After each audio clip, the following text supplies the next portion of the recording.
to move or rotate your layer on the X, Y, and Z axes.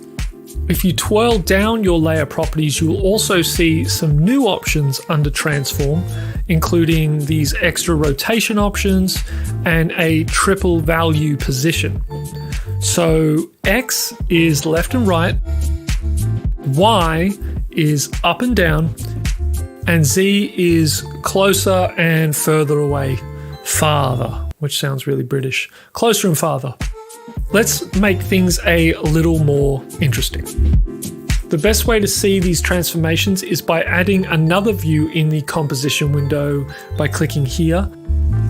The second view defaults to above or top, and you can change it by clicking on the view and then selecting it here. You can also have 4 views instead of 2, which does come in handy in some instances.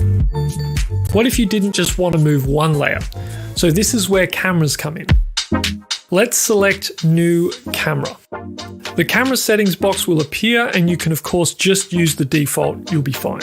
There are quite a few custom options here, and you can also change these options later at any time. Usually you'll want a 35mm, but if you want something wider, you'll move towards 15mm. And if you want more parallaxing, you'll head towards 200mm. In many ways, it's the same as using a real camera. They've tried to replicate it as close as they can, so you camera buffs are way ahead of the rest of us. So twirl down our new camera's properties to see Transform. We can keyframe a track in or dolly in by creating 2 keyframes and changing the Z value of the second keyframe.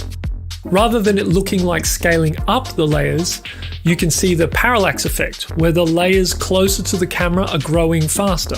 Twirl down the camera options and you'll be able to turn on depth of field. Now when you change the aperture, you'll be able to get a shallow depth of field and draw the eye. And this line here is telling you where the focal distance is, and you can change that. You can also keyframe a focus pull using the focus distance. Another way to move around in 3D space is using the orbit, pan under, and dolly toward cursor tools. It gives you a little more freedom when creating keyframes, but a lot less precision, so I don't personally use them much. Just like when you're filming something in the real world, a shot can be awesome or meh with lighting. Go to Layer, New, Light to bring up the light settings, and there are 4 native lights: parallel, spot, point, and ambient. So what are they?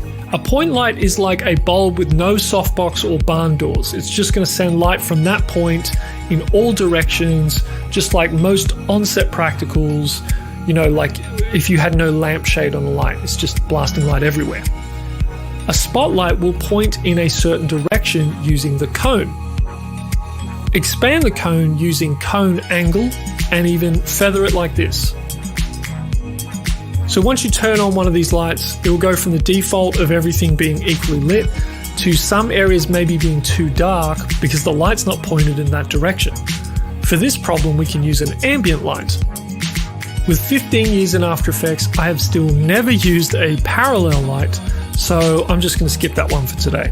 You can change the color of these lights, allowing for even more customization and contrast in your scene. My slit scan effect is really just a camera dollying forward with a layer on either side. It's a pre-comp with just static lines in it, and I'm just moving through it. This VHS box is just one layer split into 3 using masks and then rotated in 3D space, making sure the sides meet. So these neon signs are all individual layers. I think I made them in Illustrator. The depth of field is really helping sell this look. So try it out, have a mess around. Don't worry, there is still some in-depth 3D learning to come. Happy editing, and I'll see you in the next lesson.